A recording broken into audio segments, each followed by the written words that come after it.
오늘의 말씀은 누가복음 12장 22절에서 34절까지 말씀입니다. 누가복음 12장 22절에서 34절 말씀입니다. 목숨이 음식보다 중하고 몸이 의복보다 중하니라. 까마귀를 생각하라. 심지도 아니하고 거두지도 아니하며 골방도 없고 창고도 없으되 하나님이 기르시나니 너희는 새보다 얼마나 더 귀하냐. 또 너희 중에 누가 염려함으로 그 키를 한 자라도 더할 수 있느냐. 그런즉 가장 작은 일도 하지 못하면서 어찌 다른 일들을 염려하느냐. 백합화를 생각하여 보라. 실도 만들지 않고 짜지도 아니하느니라. 그러나 내가 너희에게 말하노니 솔로몬의 모든 영광으로도 입은 것이 이 꽃 하나만큼 훌륭하지 못하였느니라. 오늘 있다가 내일 아궁이에 던져지는 들풀도 하나님이 이렇게 입히시거든 하물며 너희일까 보냐. 믿음이 작은 자들아. 너희는 무엇을 먹을까 무엇을 마실까 하여 구하지 말며 근심하지도 말라. 이 모든 것은 세상 백성들이 구하는 것이라. 너희 아버지께서는 이런 것이 너희에게 있어야 할 것을 아시느니라. 다만 너희는 그의 나라를 구하라. 그리하면 이런 것들을 너희에게 더하시리라. 적은 무리여 무서워 말라. 너희 아버지께서 그 나라를 너희에게 주시기를 기뻐하시느니라. 너희 소유를 팔아 구제하여 낡아지지 아니하는 배낭을 만들라.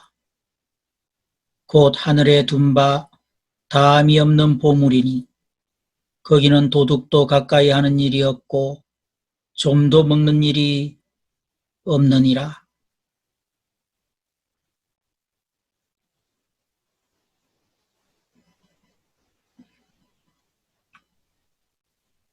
너희 보물 있는 곳에는 너희 마음도 있느니라.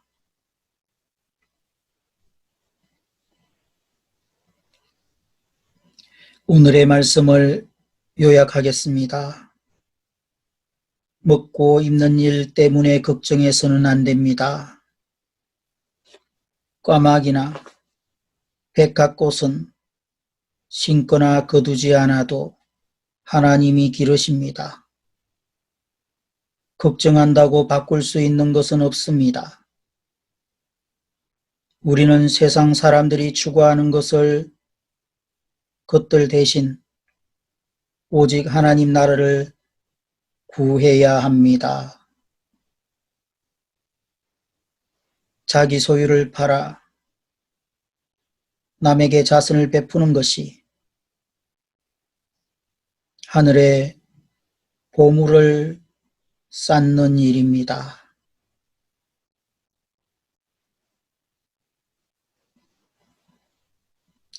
누가복음 12장 22절에서 34절의 말씀의 제목은 존귀한 자녀의 믿음과 구제의 삶입니다. 22절 말씀부터 32절 말씀까지 다시 한번 살펴보도록 하겠습니다. 22절 말씀부터 살펴보겠습니다. 예수께서 제자들에게 말씀하셨습니다. 그러므로 내가 너희에게 말한다. 내 목숨을 위하여 무엇을 먹을까? 내 몸을 위해 무엇을 입을까? 걱정하지 말라. 목숨이 음식보다 중요하고 몸이 옷보다 중요한 것이다. 까마귀들을 생각해 보라.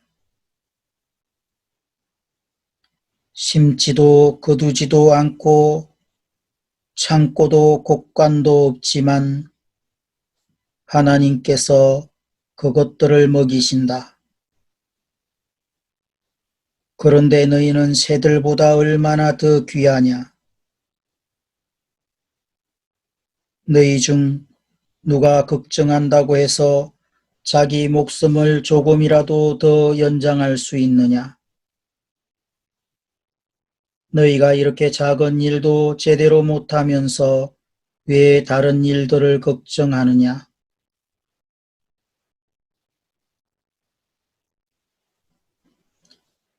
백합꽃이 어떻게 자라는지 생각해보라. 일하거나 옷감을 짜지도 않는다. 그러나 내가 너희에게 말한다.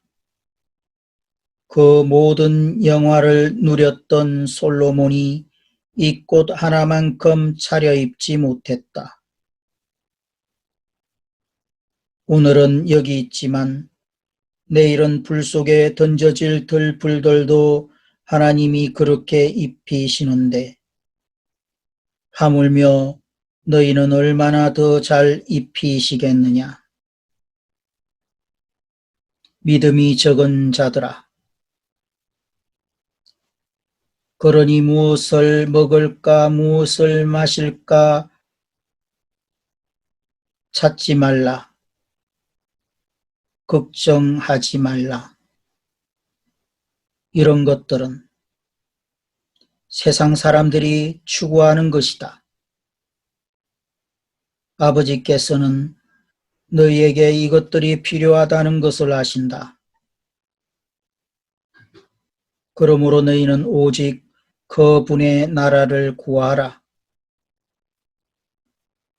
그리하면 이런 것들을 너희에게 더해 주실 것이다.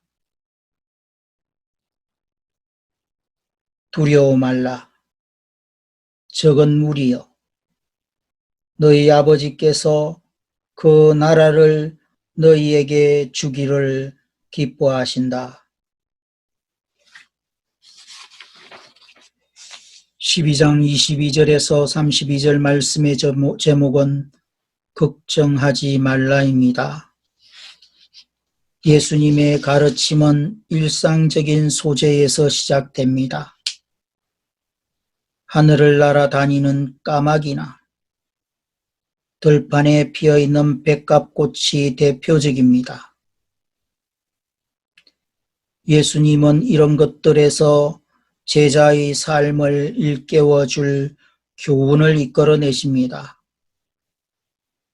내일 불 속에 던져지는 들풀 하나도 하나님은 대충 만들지 않으십니다. 세상의 어떤 화가도 하나님이 만드시는 아름다운 빛깔을 재현해낼 수 없습니다. 며칠 있으면 불쏘시개가 될 들풀조차도 아름답게 만드시고 관리하십니다. 그렇다면 하나님이 세상 전부를 죽으라도 구속하실 자녀들은 어떻겠습니까? 더욱 그들을 돌보시고 책임져 주십니다. 걱정을 이기는 비결은 하나님의 존귀한 자녀임을 아는 것입니다. 그리고 영적인 하나님 나라를 구하고 찾고 두드리기만 하면 하나님은 기뻐하시며 그분의 나라를 우리에게 주실 것입니다. 인간적인 걱정과 근심이 생기기 시작할 때 어떻게 대처해야 할까요? 자신이 존귀한 존재라는 확신이 없다면 그 이유는 무엇인가요?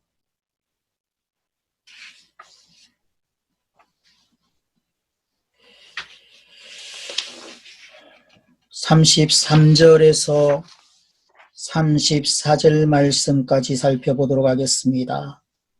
33절 말씀입니다. 너희 소유를 팔아 자선을 베풀라. 너희는 자신을 위해 닳지 않는 지갑을 만들어 없어지지 않는 재물을 하늘에 쌓아두라. 그곳에는 도둑이 들거나 좀먹는 일이 없을 것이다. 너희 재물이 있는 곳에 마음도 가는 법이다. 12장 33절에서 34절 말씀의 제목은 하늘에 둔 재물입니다. 예수님은 어리석은 부자의 비유에서 자기를 위해 재물을 쌓는 것이 얼마나 한심한 일인지 교훈하셨습니다. 세상에 쌓는 재물은 언제라도 사라질 수 있습니다. 도둑이 와서 가져갈 수도 있고 좀이 먹어 못 쓰게 될 수도 있습니다. 재물을 가장 값지게 사용하는 방법은 하나님 나라를 위해 쓰는 것입니다. 구체적으로는 가난한 사람들을 돕는 일입니다. 그것은 하늘의 영원한 금고를 장만하는 것과 같습니다. 물론 금고에 쌓이는 것은 돈이나 금이 아닙니다. 하늘의 재물입니다. 금고를 관리하시는 분은 하나님입니다. 우리가 지상에서 하나님 나라를 위해 재물을 베풀 때마다 하늘의 금고에 영원한 재물이 쌓이는 것입니다. 하나님의 백성은 걱정하지 않을 뿐 아니라 선한 일에 재물을 사용해 하늘의 금고가 두둑한 사람입니다. 지금 내 하늘 금고에는 얼마만큼 보물이 쌓여 있을까요? 재정 가운데 구제헌금으로 구별해 드리는 금액은 얼마나 되나요? 오늘의 기도입니다. 까마귀나 백합꽃에 비할 수 없는 존귀한 자녀로 삼아주시니 감사합니다.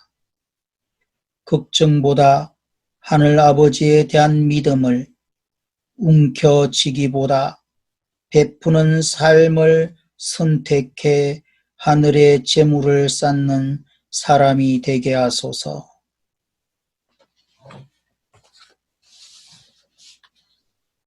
묵상 에세이입니다. 헌신하면 할수록. 어떤 그리스도인은 주님을 섬기면서도 마음속에 항상 전쟁이 있습니다. 왜 그렇습니까? 아직 헌신하지 않았기 때문입니다.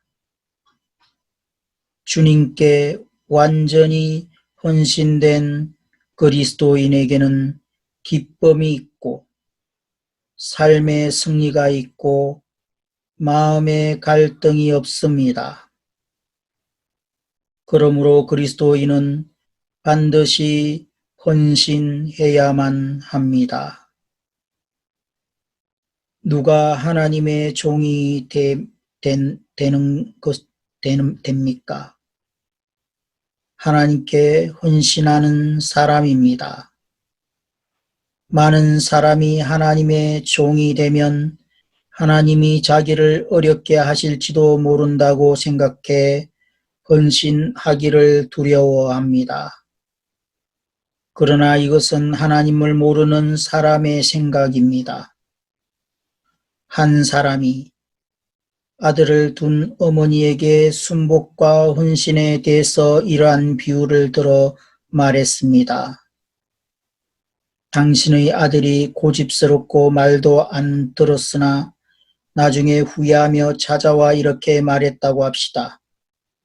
이제 어머니에게 순복하겠습니다. 어머니가 무슨 일을 하라고 하든지 저는 어머니의 말을 듣겠습니다. 그랬을 때 어머니인 당신은 아들에게 어려운 일을 시켜서 괴롭게 하겠습니까? 그러자 그녀는 아니요, 이전보다 아들을 더 사랑하겠습니다. 라고 대답했다. 이것이 부모의 심정이며 하나님의 마음입니다. 우리 자신을 하나님께 헌신한다면 하나님은 우리를 위해 모든 것을 잘 안배하실 뿐 아니라 기뻐하시며 우리를 위해 더 많은 사랑과 복을 부어 주실 것입니다. 당신이 헌신하면 할수록 주님은 우리를 더 사랑하실 것이며 더 좋은 것으로 주고자 하실 것입니다. 한 절 묵상입니다. 누가복음 12장 31절 말씀. 그러므로 너희는 오직 그분의 나라를 구하라 라는 명령 속에 성도의 삶의 표준이 함축되어 있습니다. 하나님의 나라를 우선시하고 하나님의 백성을 정강시키며 세상에서 하나님의 영광을 나타내는 것이 하나님 나라를 추구하는 일입니다. 삶에서 하나님을 첫째로 생각하며 육체적인 일보다 영적인 일에 최우선권을 두는 사람에게 주님은 말씀하십니다. 이런 것들을 너희에게 더해 주실 것이다.